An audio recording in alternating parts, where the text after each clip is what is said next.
Dobar dan i lep pozdrav iz rasadnika Mihalek. I danas ćemo da obiđemo ovaj vrt u kojem se nalaze sve sadnice koje su kupljene kod nas. Konkretno ću da vam pričam o ovoj ukrasnoj travici. Nije baš travica, poprilično je velika. U pitanju je trava iz porodice Penisetuma. Penisetuma imate i manje vrste, kao što je Penisetum Little Bunny.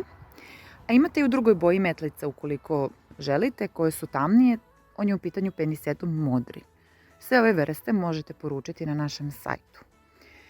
Penisetum voli sunce i ova konkretna vrsta raste od 60 do 80 cm u prečnik, mada ja bih rekla da je ovde poprilično veća od toga, jer joj definitivno odgovaraju uslovi koje ima.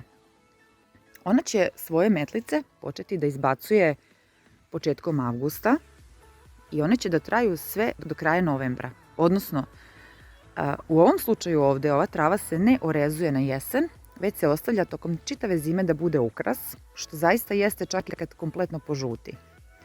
Tek se orezuje na proleće, rano proleće. Međutim, ukoliko živite u području gde imate dosta snega, bolje da je oražete na jesen kako ne bi kompletno polegla od velike količine snega, jer onda zaista neće biti dekorativna. Toliko od mene za danas. Uživajte još malo u ovom pogledu. Ako vam se sviđa ili ako imate dodatnih pitanja, slobodno mi pišite u komentaru, rado ću da vam odgovorim. Lep pozdrav!